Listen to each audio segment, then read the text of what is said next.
finished in the spring of 1889. It was completed by a man named Nathan Green. Well, ain't that awful? Just went straight out of my head. Nathan Green Brandon and his wife, and they had 4 children. They moved from Bumpus Mills, about 10 miles north of here, to Dover. The reason for that was that they wanted to operate a grocery store. So they come to Dover, and at that time, Dover had 3 hotels.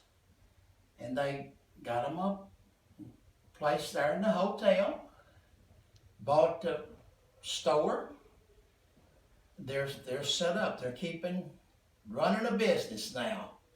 After about a year, that was in '86, after about a year, they made enough money to buy this property in '87. They kept operating that store, and then in '88, they started construction. It was a 4-room structure.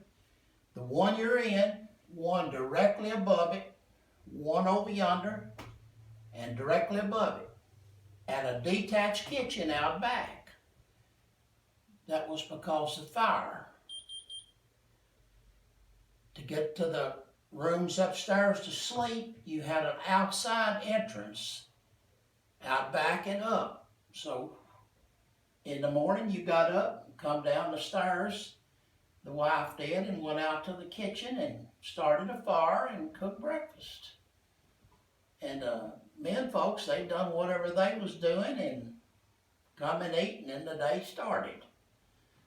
This went on for about 10 years, and they sort of got tired of the grocery store business. They wanted to try something else, so they bought 400 acres over at Bumpus Mills, and they was going to farm. But after 1 year raising tobacco, they discovered that that's hard work. And so they sold that 400 acres and moved to Clarksville. Bought another grocery store. They lived there until they died, and they're buried out at the Greenwood Cemetery in a town about 30 miles east of here. They needed to have someone to buy this property because they just couldn't let it sit here. In that hotel down there, Nathan Green Brandon had a first cousin named William Brandon, an old bachelor lawyer. And when Nathan approached him on the subject, said, I'd like to sell you that house up there. And he said, well, yeah, I'll buy it. I got the money. So he bought it. And he said, I'll eat all my meals downtown just like I always have. I'll sleep up here. And maybe once every week or two, I'll get a lady to come in and sort of freshen up everything, and it'll work out good. And that's what it did. Everything just went along great, except fate had a little hand here. These 2 first cousins had another first cousin that had gone to Mississippi and married a lady down there, and they had been farming cotton. They had been down there at least 9 years that I know of, because they had a 9-year-old daughter. He gets the fever and he dies. And his wife, knowing that they never brought the girl back up here to show her off, she decides that she's going to catch one of them paddle wheelers, and they're going to come up the Mississippi River, go into the Ohio, then into the Cumberland, and wind up right down here behind the courthouse. And that's what she did. That's too cool. Just going to bring the kid up here and show her off, and then they was going to go back to Mississippi, and they would have lived their life down there. But while they were up here, that old bachelor lawyer became infatuated with the woman and her daughter, because he had never had a family.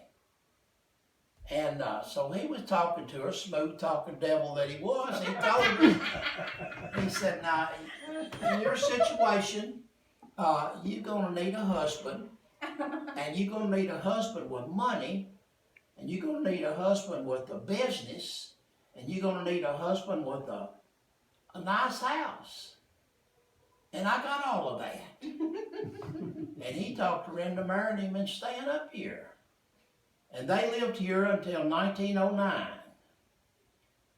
In 1909, in August, he caught the Bright's disease of the kidneys, and he dies.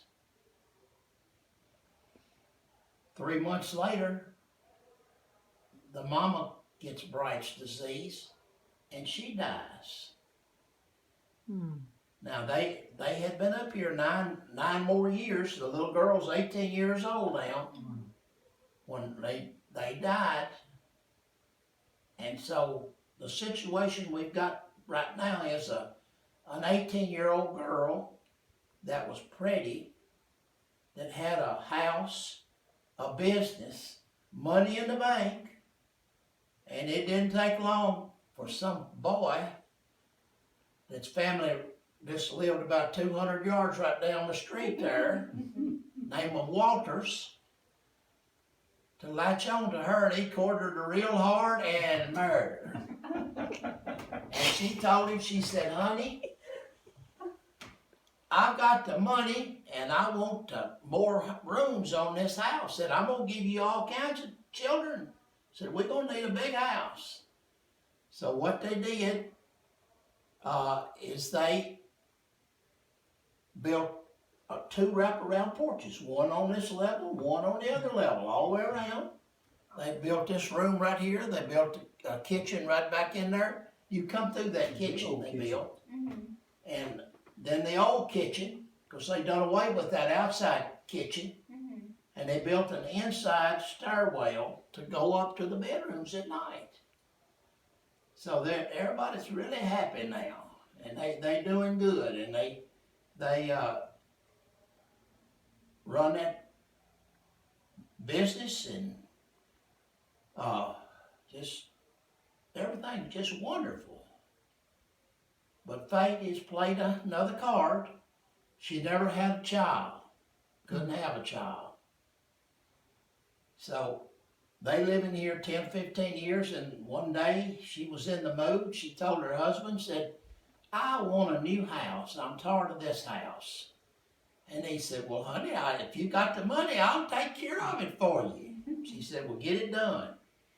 And he went out the front door, and he turned to the right, and he walked about 40 or 50 foot over here and bought that piece of land and built that nice big white house right over there, and they moved. Well, that left an empty house, and so they needed to sell it, and there was a man by the name of W.D. Sykes. He was a man who lived down in Tharp, about 7-8 miles down the land between the lakes. He had a whole mess of young'uns. He had a nice big farm. He had a nice big sawmill. He sold lumber and done all of that. And as soon as he found out about this house, he said, I'd like to get my children to a school. And he come up here and he bought this house. And he moved his wife and all the children up here in this house. There wasn't no school. So what he did was he cut all that timber down there, and he got a bunch of his friends that had trucks and heavy wagons, and he brought enough lumber to Dover to right down the street here, down there where you see the First Baptist Church Activity Center. He built a 2-story structure down there. On the ground level, grades 1 through 8, called Dover Grade School. Up on the second level, grades 9 through 12, Dover High School.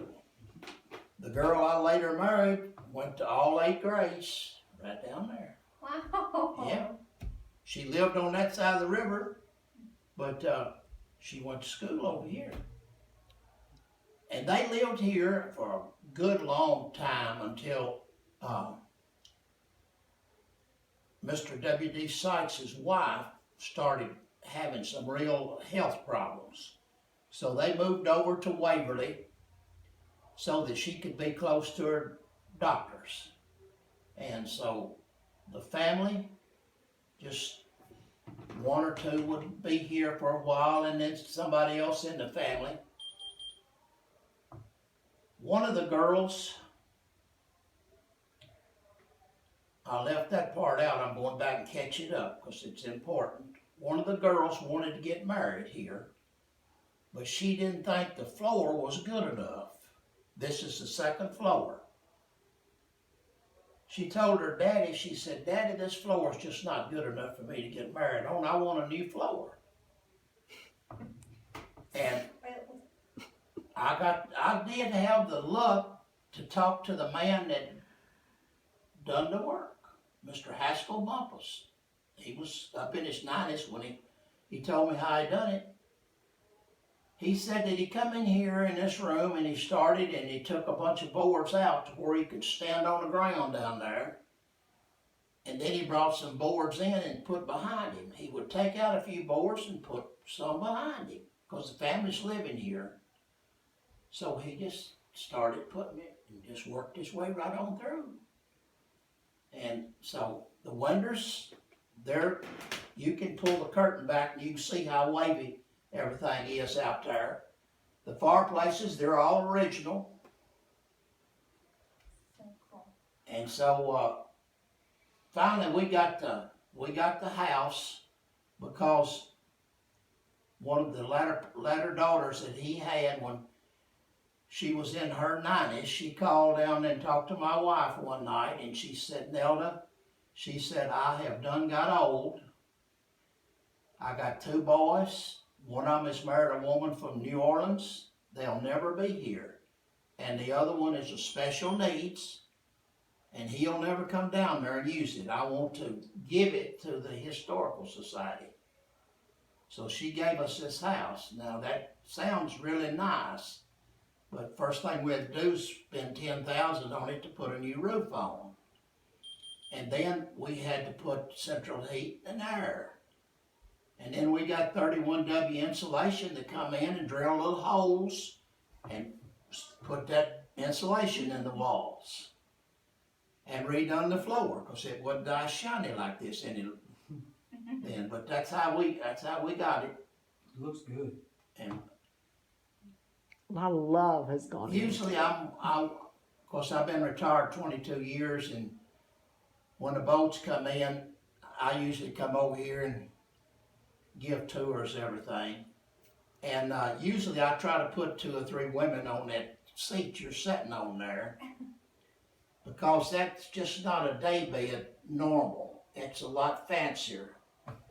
It didn't have anything to do with this house. It came out of a place down there in New Orleans where that the Johns come and paid the lady so they could go upstairs to see the girls.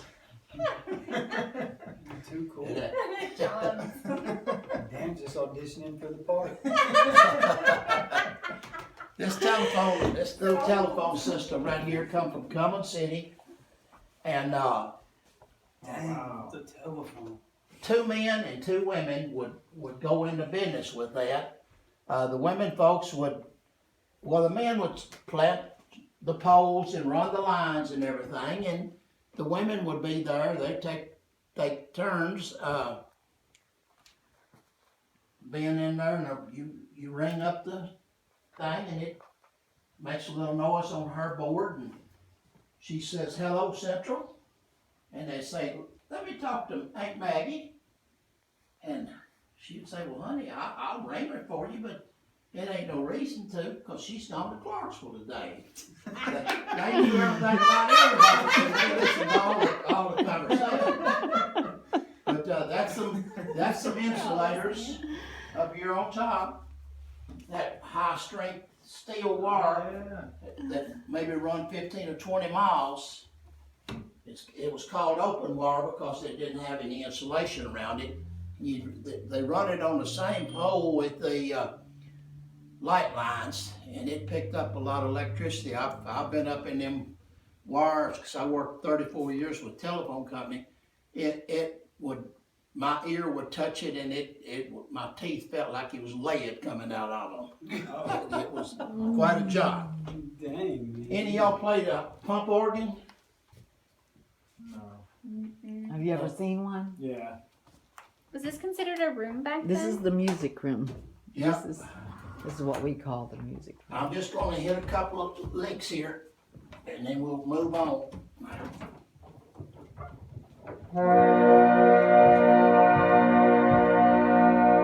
As long as you pump, it'll keep playing that note. Too cool.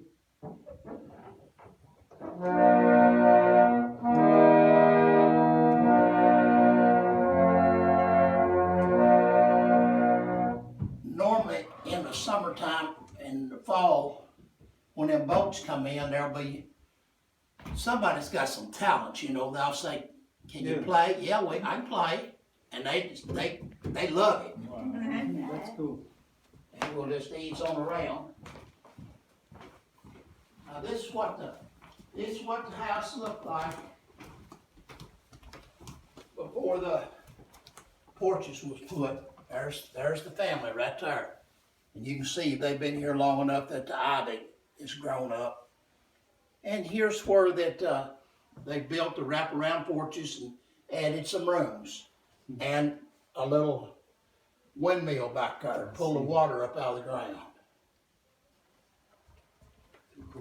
And there's the stairs. Now, if you want to go up and see the 3 bedrooms, you can. I'll turn on the light for you. I want to go see. You want to go see? Okay. Sorry, I love That's old okay. buildings. Oh, you'll love this. You will All right, enjoy it. Head on up. You see a switch with, and when you come back down, you lower your head. Okay. Because that's a headache waiting to happen. We'll pick up the stairs. Tell them to turn that light out when you come back down. Okay, we'll do. I think this is like That's the storage. closet. That's just the closet. But let's turn. I know Look where the at light that, switches look are. at the ceiling still. Yeah. Super high. There's one. This is the gentleman's. Ah, The yes. gentleman's room. And I'm going to turn on the. These old houses probably connected. Mama Hays, what's back here? I think it's just a closet. There's just a closet back there. And then this That's connects to the other room? Well, it connects to the closet. It used to be a bathroom.